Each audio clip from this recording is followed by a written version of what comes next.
Assalamualaikum warahmatullahi wabarakatuh.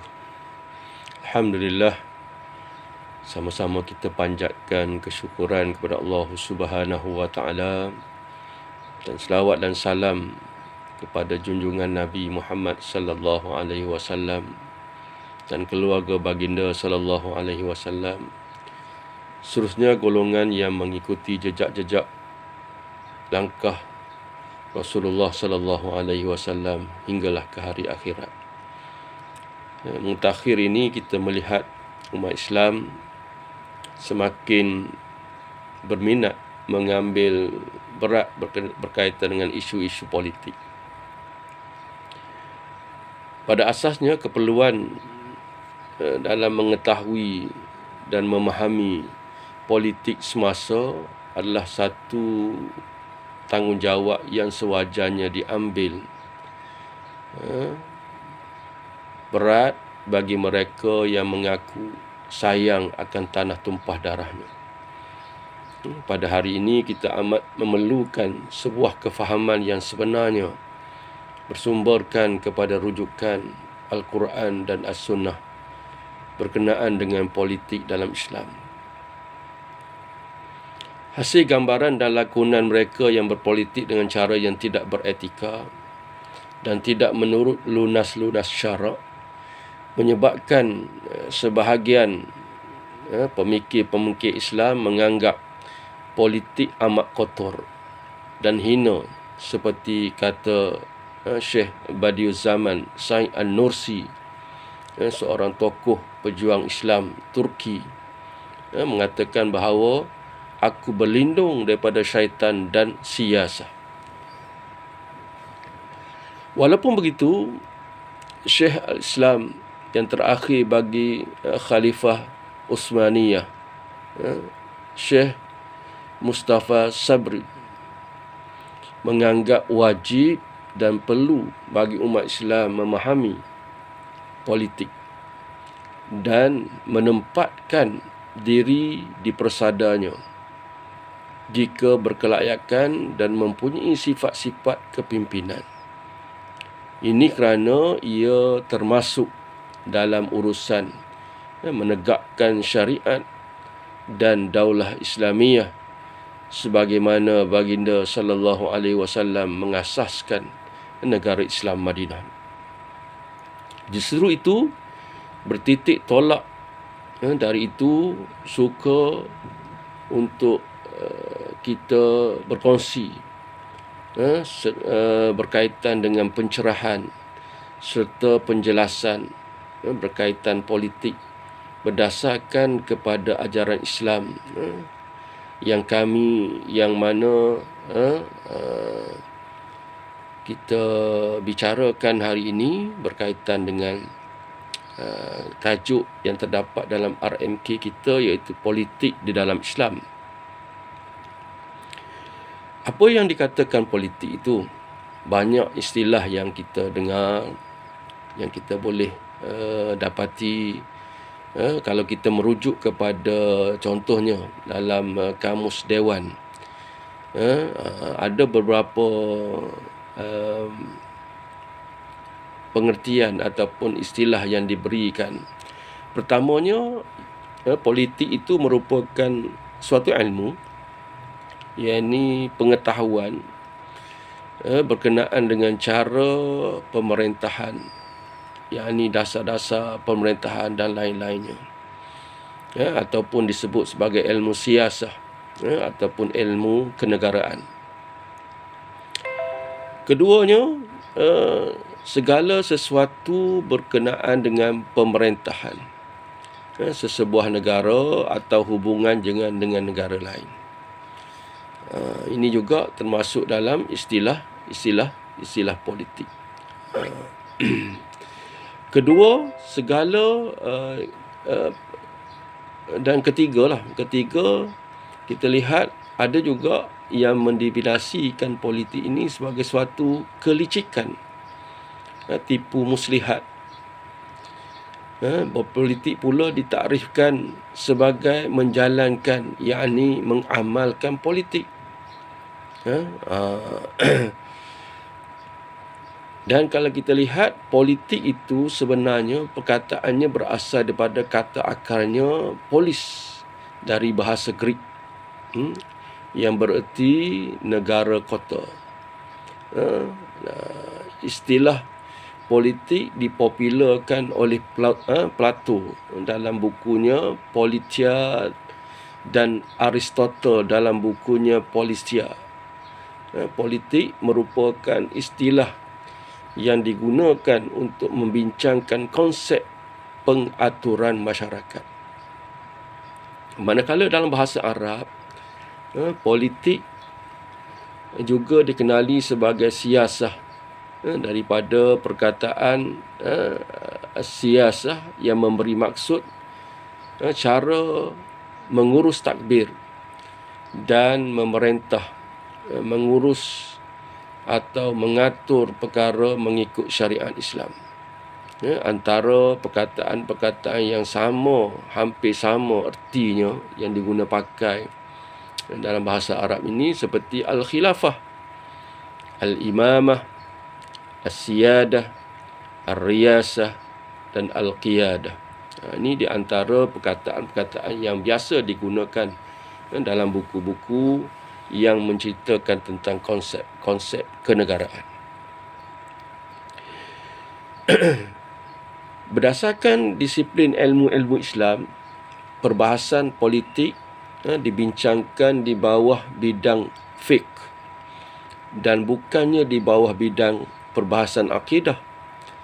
Justru politik Islam sering dikenali sebagai as-siyasah asy-syar'iyyah ataupun ahkamus sultaniyah dan lain-lain lagi. Apa dia kepentingan kepada kepimpinan? Bila kita membicarakan tentang politik, kita tidak lepas daripada membicarakan tentang keperluan kepada kepimpinan. Sebagaimana sabda Nabi sallallahu alaihi wasallam yang diriwayatkan oleh Imam Ahmad, mengatakan bahawa adalah bagi Bani Israel, mereka diuruskan urusannya oleh para nabi. Ketika seorang nabi wafat, nabi yang lain datang menggantikannya. Tidak ada nabi setelahku, namun akan ada ramai para khalifah yang disebutkan sebagai khalifah. Maksudnya daripada hadis ini, kalau kita fahami bahawa bila matinya seorang nabi, dia akan diganti dengan nabi-nabi yang lain. Dan sekiranya selepas sahaja Nabi Muhammad ini tidak ada lagi nabi, tetapi khilafah ataupun khalifah ini yang akan menjalankan tugasnya sebagai menggantikan tanggungjawab untuk memimpin masyarakat.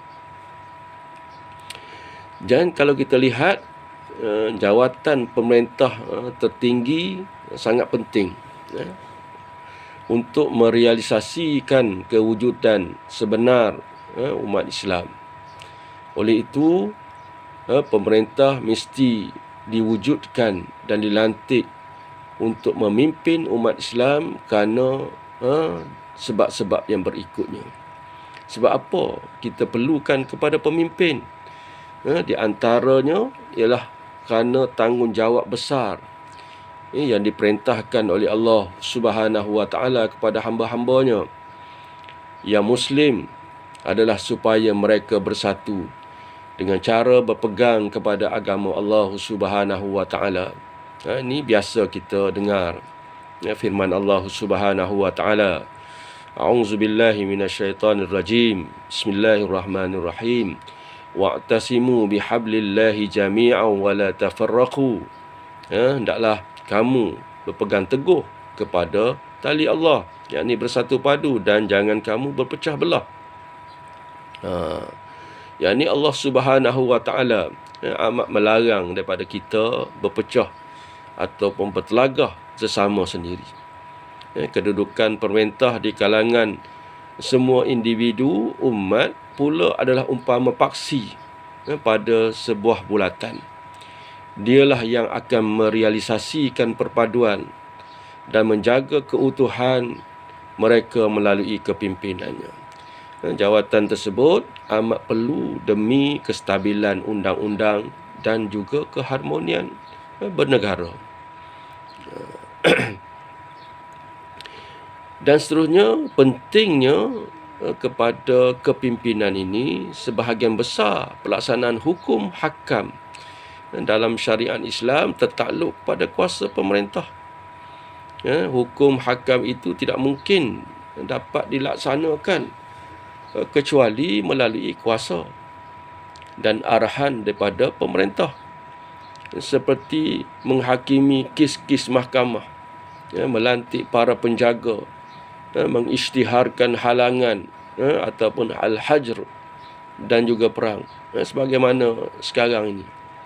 Kalaulah tidak ada kepimpinan, bagaimana mungkin dia boleh mengarahkan untuk kita duduk di rumah, stay at home, PKP ni, kerana arahan daripada pemerintahan atasan untuk menjaga kesejahteraan kehidupan masyarakat dalam negara ini. Dan seterusnya, tugas juga memertarai perdamaian dan sebagainya. Oleh itu, bagi membolehkan hukum hakam, syarak dilaksanakan sepenuhnya dengan cara yang betul dan diterima oleh Allah Subhanahu Wa Taala, mestilah ada pemerintah yang akan melaksanakan hukum hakam itu dan juga memantau pelaksanaannya. Dalam syariat Islam terdapat satu kategori hukum yang disebut sebagai hukum-hukum yang berkaitan dengan imamah, yakni pemerintahan. Ada satu khusus ditetapkan dalam menjalankan pemerintahan ini. Hukum hakam siasah syar'iyah, yakni politik Islam. Hukum hakam dalam kategori ini bersifat fleksibel dan syarak tidak memutuskannya secara terperinci. Sebaliknya, hukum hakam dalam kategori ini diserahkan kepada pendapat dan ijtihad pemerintah berdasarkan kepentingan dan keadaan umat Islam. Contohnya, sebahagian besar hukum hakam berkaitan sistem pengurusan kewangan, gerakan ketenteraan dan pengurusan tawanan. Jika tiada pemerintah yang berkemampuan dan berwibawa untuk menduduki jawatan ini, sudah tentu segala hukum hakam ini akan terus tergantung tanpa dapat dilaksanakan. Dan umat Islam juga sentiasa terdedah kepada kemunculan kumpulan pelampau di kalangan mereka yang menimbulkan ketidakstabilan dalam masyarakat Islam. Mereka didorong oleh hawa nafsu dan ataupun fahaman-fahaman sesat yang berselindung di sebalik nama agama ataupun pemulihan masyarakat. Nabi SAW bersabda, la yahillu li salasatin yakunu nabi falatin minal ard illa amru ahadahum. Tidak harus bagi 3 orang yang berada di tengah-tengah bumi yang lapang, yakni ketika mana mereka bermusafir, melainkan mereka mesti melantik salah seorang mereka sebagai pemimpin. Hadis riwayat Ahmad. Ibn Taymiyah berkata, kalaulah diwajibkan memilih salah seorang sebagai pemimpin dalam jemaah yang paling sedikit, yakni 3 orang, dan dalam kumpulan yang paling kecil, maka ini adalah peringatan tentang kewajipan tersebut bagi kumpulan yang lebih ramai. Telah ijtima' ulama tentang kewajipan melantik imam, yakni pemimpin, seperti mana kata Imam An-Nawawi rahimahullah, telah ijma' para ulama bahawa wajib atas orang Islam melantik khalifah. Manakala Ibn Khaldun berkata, melantik pemimpin adalah wajib dan kewajipan tersebut dapat diketahui dalam syarak dengan ijma' para sahabat dan tabi'in, kerana para sahabat Rasulullah sallallahu alaihi wasallam ketika wafatnya baginda, mereka bersegera memberi taat setia kepada Abu Bakar radhiyallahu anhu dan menyerahkan kepadanya urusan mereka. Demikianlah pada setiap zaman, dan perkara ini telah tetap sebagai ijma' yang menunjukkan kewajipan melantik pemimpin.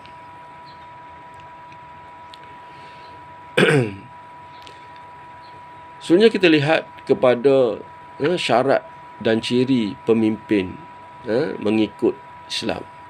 Bagi individu yang menduduki jawatan pemerintah tertinggi, mereka mestilah memiliki sifat-sifat berikut. Yang pertamanya, Islam. Tidak sah melantik orang bukan Islam sebagai pemerintah. Ini kerana urusan pemerintahan adalah salah satu hukum syarak yang berkaitan dengan pentadbiran hal ehwal umat Islam. Oleh itu, ia tidak boleh diserahkan kepada orang yang tidak meyakini hukum hakam ini. Dan yang kedua, pemerintah seharusnya adalah di kalangan mereka yang matang. Oleh itu, tidak sah melantik kanak-kanak, orang bodoh dan yang seumpama dengan mereka sebagai pemerintah, walaupun mereka dikelilingi para penasihat. Walaupun ada penasihat, Islam tidak membenarkan kita untuk memilih dari kalangan pemimpin daripada kanak-kanak dan juga orang-orang yang bodoh. Dan yang ketiga, pemerintah seharusnya dia mempunyai sifat adil. Orang yang bersifat adil ialah orang yang tidak melakukan dosa besar seperti membunuh, berzina dan memakan riba. Dia juga tidak berterusan melakukan dosa kecil. Oleh itu, pelantikan orang fasik adalah tidak sah. Orang fasik ialah orang yang tidak memenuhi syarat-syarat adil. Sejarah, bacalah sejarah Umar Al-Khattab yang sanggup menghukum Muhammad bin Amr bin As, iaitu anak gubernur Mesir, ketika mana beliau berlumba kuda dengan seorang Kipti dan beliau kalah, yang menyebabkan beliau menampar muka Kipti tersebut seraya mendakwa, "Aku anak orang yang mulia dan bangsawan." Sayyidina Umar memanggil mereka berdua ke kota Madinah dan melaksanakan hukuman kepada anak gubernur tersebut seraya berkata, "Sejak bila kamu memperhambakan manusia, sedangkan ibu-ibu mereka melahirkan mereka dalam keadaan merdeka dan bebas?" Dan seterusnya, seorang pemimpin seharusnya mempunyai pengetahuan tentang hukum agama dan dalilnya. Pemerintah mestilah mengetahui hukum hakam syarak dan dalil-dalilnya. Pengetahuan ini akan membolehkannya berijtihad ketika perlu. Ini kerana dalam syariat Islam terdapat banyak kes yang berlaku selepas kewafatan Rasulullah sallallahu alaihi wasallam, dan hanya pemerintah Islam yang dapat memutuskan hukumnya. Kalau tidak ada ilmu pengetahuan, mana mungkin mereka ini dapat menyelesaikan masalah-masalah baru yang timbul selepas kewafatan Nabi sallallahu alaihi wasallam. Pemimpin seharusnya juga mempunyai sifat bijaksana dan berkefahaman menyeluruh. Sifat ini membolehkan seorang pemerintah mampu mentadbir dan menjaga keselamatan negara dan rakyat daripada sebarang ancaman. Kebijaksanaan ini hanya dapat dikesan dan dinilai oleh mereka yang berpengalaman, ahli syura dan mereka yang pernah menjalankan tugas-tugas ini. Dan seterusnya, pemimpin seharusnya melaksanakan syariah Islamiah. Kami dalam kita membicarakan tentang perkara ini, kita boleh rujuk kepada pendapat Syekh Fathi Yakan dalam bukunya Apa Ertinya Saya Menganut Islam, yang berkata beramal untuk Islam adalah wajib dari sudut hukum kerana tidak berjalannya syariat Allah di atas muka bumi dan penguasaan sistem dan undang-undang ciptaan manusia ke atas masyarakat. Manusia hari ini mewajibkan umat Islam dan mengembalikan cara hidup Islam. Umat Islam juga wajib bekerja supaya manusia tidak mengabdikan diri kepada Allah dari sudut keyakinan, akhlak dan sistem hidup mereka berdasarkan dalil Al-Quran yang menyebut. Ini kita boleh rujuk dalam surah An-Nisa ayat 65. Allah Subhanahu wa taala berfirman, A'udzubillahi minasyaitonirrajim.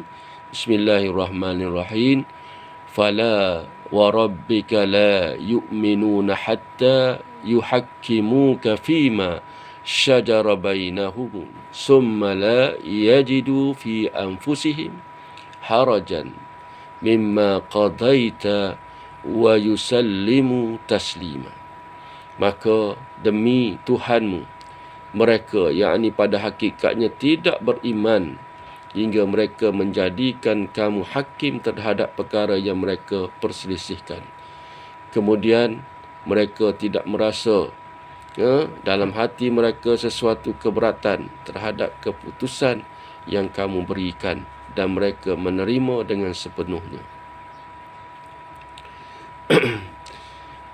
Jadi begitulah kepentingannya pemerintahan dalam Islam. Dan pemerintahan dalam Islam ini seharusnya mempunyai sifat-sifat yang disebutkan tadi. Jadi mudah-mudahan sedikit perkongsian pada petang ini kita dapat sama-sama diberikan kefahaman oleh Allah Subhanahu wa taala, dan yang lebih utama ialah kita beramal dengan apa yang kita fahami. Mudah-mudahan Allah Subhanahu wa taala melindungi kita daripada segala mara bahaya, dan kita dalam tempoh PKP ini kita mengharapkan semoga kita diberikan ruang yang lebih, masa yang cukup untuk kita beristiqamah, melaksanakan amal-amal kepada Allah Subhanahu wa taala dengan sempurnanya. Jadi insya-Allah kita akan sambung lagi selepas ini. Assalamualaikum warahmatullahi wabarakatuh.